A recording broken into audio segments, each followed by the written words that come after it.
Bihar board की तरफ से ऑफिशियल जानकारी एक ये आई है क्लास 10th और क्लास 12 के बच्चों के लिए, यानी मैट्रिक और इंटर के बच्चों के लिए।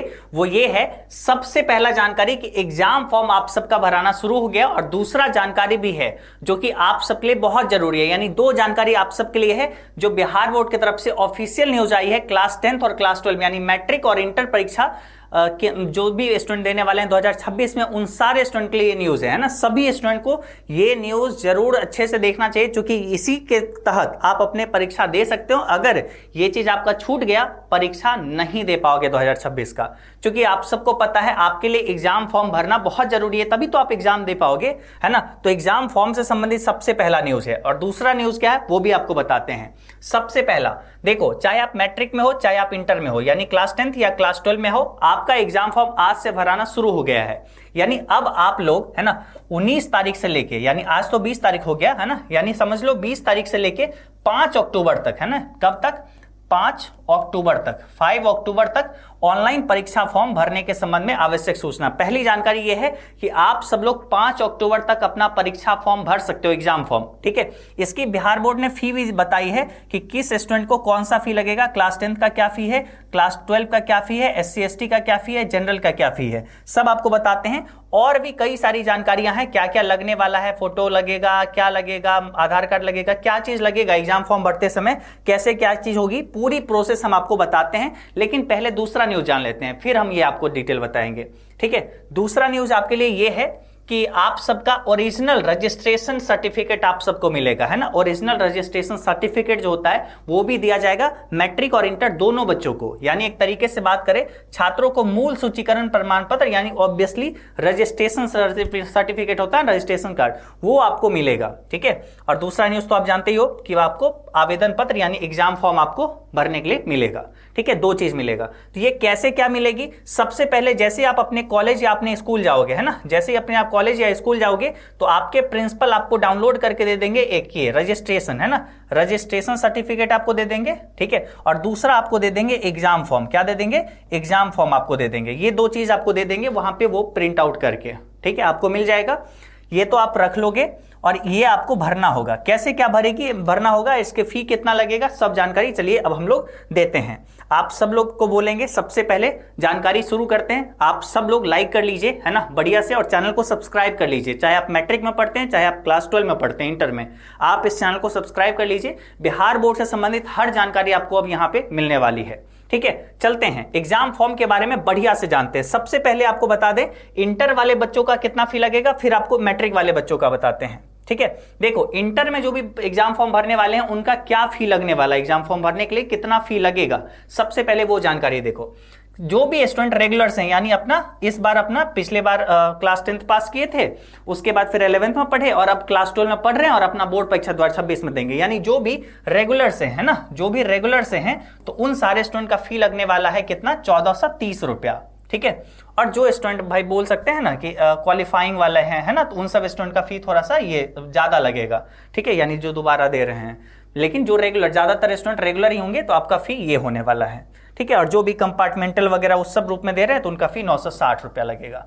इसमें SC ST वगैरह जो भी स्टूडेंट हैं, ABC वगैरह, वो उन सब का फी 260 रुपया कम हो जाएगा। कितना, 260 रुपया कम हो जाएगा। ये जनरल लोगों का फी है। और SC ST ABC इस सब में जो आते हैं उन सब का फी 260 रुपया कम लगेगा, ठीक है।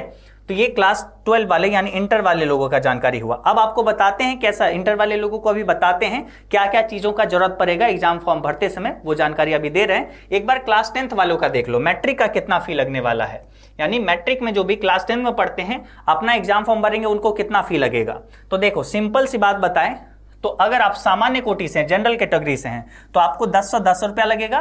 उसके बाद अगर आप EBC से हैं, SC ST से हैं, BC1 से हैं, तो आपका फी लगेगा 895 रुपया, ठीक है। तो ये हो गया मैट्रिक वाले लोगों का फी लगेगा। तो इतना रुपया तो लेके ही जाना। अब थोड़ा बहुत है ना, 995 है तो भाई टीचर 895 है तो 900 रुपया ले लेगा, यही होगा, ठीक है। इससे ज्यादा नहीं लिया जाएगा, बस यही आपका फी है। उसके बाद अब चलते हैं क्या क्या चीजें कॉलेज में आपकी होने वाली है, वो सब जानकारी आपको देते हैं। सबसे पहले देखो, कॉलेज या स्कूल के प्रिंसिपल की जिम्मेदारी क्या है, वो आपके लिए क्या करेंगे। सबसे पहले अभी जो ये दो जानकारी है, वो सबसे ज्यादा बर्डन किसी पे बना है तो वो प्रिंसिपल पे बना है। उनका काम सबसे पहले क्या है पता है, देखो प्रिंसिपल जो है बोर्ड की वेबसाइट से छात्रों की सूचीकरण प्रमाण पत्र यानी रजिस्ट्रेशन सर्टिफिकेट और परीक्षा फॉर्म डाउनलोड करेंगे। ये आपका काम नहीं है, होता है ना कि आपको खुद से डाउनलोड करना, नहीं, अब आपको डाउनलोड करने का काम नहीं है। आपके लिए प्रिंसिपल ये काम करेंगे कि आपका रजिस्ट्रेशन सर्टिफिकेट डाउनलोड करेंगे, उसके बाद एग्जाम फॉर्म डाउनलोड करेंगे। ठीक है, एग्जाम फॉर्म सभी छात्रों को देंगे ताकि वे इसे सही जानकारी के साथ भरे, है ना। आपको एग्जाम फॉर्म मिल जाएगा और सूचीकरण प्रमाण पत्र भी मिल जाएगा, ये तो आप रख लोगे, ये घर लेके चले आओगे। और एग्जाम फॉर्म, परीक्षा फॉर्म जो है आपको वहीं पे भरना होगा। इसमें जो है ना आपको लगभग समझो बहुत सारा जानकारी आपका रहेगा, नाम पता ये सब कुछ आपको उसमें लिखा रहेगा, लेकिन कुछ जानकारियां आपको उसमें भरनी होगी। ठीक है, उसके बारे में भी होगा तो हम आगे आपको वीडियो बनाएंगे।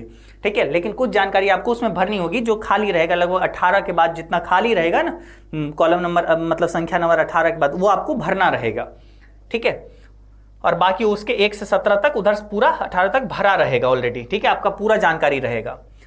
अब देखो, सबसे पहले प्रिंसिपल गए अपना वेबसाइट से, आपके लिए डाउनलोड करके वो रखे रहेंगे। आप जैसे स्कूल जाओगे तो आपको वो ये जो आपको रजिस्ट्रेशन सर्टिफिकेट और एग्जाम फॉर्म आपको दे देंगे। ठीक है, आप वहां पे भरोगे और पैसा के साथ वहां पे जमा कर दोगे, है ना। छात्र फॉर्म 2 कॉपी में भरकर प्रिंसिपल को देंगे। आपको 1 कॉपी मिला, 1 फोटो कॉपी करवा लोगे। आपको क्या करना होगा, 2 फॉर्म भरना होगा। ठीक है, सेम फॉर्म 2 भरना होगा।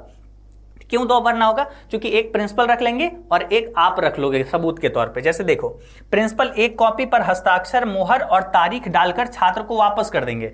यानी 1 कॉपी पर प्रिंसिपल मोहर हस्ताक्षर वगैरह करके आपको वापस कर देंगे, है ना। यह सबूत के लिए छात्र के पास रहेगा कि आप एग्जाम फॉर्म भरे और इतना रुपया जमा किए हो। ठीक है, ये सबूत के लिए आपको 1 कॉपी मिल गया, और दूसरा कॉपी जो है प्रिंसिपल अपने पास सुरक्षित रखेंगे। इसके बाद प्रिंसिपल सभी छात्रों के फॉर्म बोर्ड पर ऑनलाइन, है ना, सबमिट करेंगे। अब पहले जो है आपको जाके कोई काउंटर पे, कोई दुकान पे फॉर्म भरवाना होता है जिसका पैसा आपको लगता है, अब वो पैसा आपका नहीं लगेगा। अब वो प्रिंसिपल का काम है कि वो अपना खुद अपलोड करेंगे। ठीक है, मतलब आपका काम सिंपल, स्कूल जाना, रजिस्ट्रेशन सर्टिफिकेट ले लेना, और दूसरा काम कि परीक्षा फॉर्म वहां पे मिलेगा, वो परीक्षा फॉर्म भरोगे और पैसा जो भी आपका पैसा लगेगा अपना कैटेगरी के अकॉर्डिंग वो पैसा लेके और परीक्षा फॉर्म जाके प्रिंसिपल को दे दो। हो सकता है आपको उसके साथ में आधार कार्ड मांग ले, हालांकि नहीं मांगना चाहिए। आपको हो सकता है रजिस्ट्रेशन सर्टिफिकेट का ही कुछ जानकारी या कुछ ऐसा, रजिस्ट्रेशन वगैरह जब हुआ था उस समय का कुछ जानकारी, उसका भी 1 फोटोकॉपी मांग ले। यही सब जानकारी आपसे मांगा जा सकता है। ठीक है, इसके अलावा और कुछ नहीं, है ना, लगभग नहीं मांगना चाहिए, क्योंकि सब जानकारी आपको उस कॉलम में पहले से उस एग्जाम फॉर्म में भरा हुआ ही रहेगा, कुछ ही आपको भरना होता है। ठीक है, तो ये हो गया। तो आप वहां पे सबमिट कर दिए, आप चले आए, आपका काम वहां पे समाप्त हो गया। ठीक है, यानी आप अपने एग्जाम फॉर्म भी भर दिए। उसके बाद, है ना, आप ये सब भर देंगे तो आपका सेंटअप परीक्षा वगैरह जब होगा उसमें आप अच्छे से बैठ सकते हैं, वो सब भी आप अच्छे से दे सकते हैं। ठीक है, एग्जाम फॉर्म भरना बहुत जरूरी है। ठीक है, ये हो गया। तो कुल मिला के यही आपका जानकारी था। देखो, आप चाहें एक चीज आपको और बताते हैं। सबसे पहले क्लास 12th और क्लास 11th के बच्चों के लिए अभी जो बैच है उस पर एक ऑफर भी चल रहा है, 999 रुपया। ठीक है, में आपको पूरा बैच मिल जाएगा जिसमें पूरे अच्छे साइंस, कॉमर्स, आर्ट्स अच्छे से पढ़ाया जाएगा। सब में अलग अलग टीचर हैं। अब देखो, चाहे आपको फ्री में भी पढ़ना है तो हम लोग पढ़ाते हैं। एजुकेशन पे आपको हिंदी इंग्लिश का क्लास मिल जाएगा। ईबी साइंस इंग्लिश मीडियम पे क्लास 11th क्लास 12 का इंग्लिश मीडियम का क्लास मिलेगा, साइंस वाले लोगों का। साइंस सम्राट पे हिंदी मीडियम साइंस वाले लोगों का क्लास मिलेगा। ईबी आर्ट्स इंग्लिश मीडियम पे आर्ट्स इंग्लिश मीडियम का, ये सब यूट्यूब चैनल है हमारा जो इस पे फ्री में रेगुलर क्लास चलती है। ईबी आर्ट्स इंग्लिश मीडियम, इस पे आपका आर्ट्स का इंग्लिश मीडियम का क्लास चलेगा। ईबी आर्ट्स हिंदी मीडियम, इस पे आपका आर्ट्स हिंदी मीडियम का क्लास है। ईबी कॉमर्स, इस पे कॉमर्स का क्लास चलता है। साम्राज्य क्लासेस या एजुकेशन व 10th इसको बोलो, ठीक है, इस पे 10th का क्लास रेगुलर चलता है। क्लास 10th के जितने स्टूडेंट हैं अभी जाके साम्राज्य क्लासेस को सब्सक्राइब कर लो। रेगुलर फ्री कंटेंट और इतना क्वालिटी के साथ मिल रहा है। साम्राज्य क्लासेस आप जरूर से रोजाना ज्वाइन करो, है ना, रोजाना पढ़ो। और यहां से फ्री में हम लोग अभी क्लास 10th का एकदम कंप्लीट कोर्स, पूरा डिटेल कोर्स फ्री किए हुए हैं साम्राज्य क्लासेस पे, ठीक है, जहां से आपको क्वालिटी में सब कुछ पढ़ाया जाएगा डिटेल वे में। आपको कोई कोचिंग क्लास कुछ का जरूरत नहीं पड़ेगा, इतने अच्छे साम्राज्य क्लासेस पढ़ाया जाएगा, ठीक है। उसके बाद ईबी स्पोकन इंग्लिश अभी जल्द ये तो आने ही वाला है, ठीक है। तो ये सारा जानकारी आपको हम दे दिए हैं। आप अपना जो भी स्ट्रीम से पढ़ते हैं, जो भी आपका क्लास है, उसके अकॉर्डिंग आप उस चैनल को सब्सक्राइब कर लीजिए और अपना रेगुलर पढ़ाई करिए, ठीक है। और इस वीडियो को भी लाइक कर लीजिए कीजिए और नीचे कमेंट करके बताइए आपको ये जानकारी कैसा लगा। हम बहुत आसान बनाने का कोशिश करते हैं कि हर चीज को, और वैसे ही ये जानकारी भी दिए तो आसान बनाने का कोशिश की। हेल्पफुल था ये वीडियो? बता देना हेल्पफुल था ये वीडियो या नहीं था, ठीक है, नीचे यही बताना बस, ठीक है। चलो अगले वीडियो में मिलते हैं, हो सकता है तो हम इसका कैसे कैसे फॉर्म वगैरह भरा जाता है वो भी हम आपको जानकारी दे सकते हैं, ठीक है। तो चलो आज के इस क्लास में बस इतना ही, टाटा बाय बाय।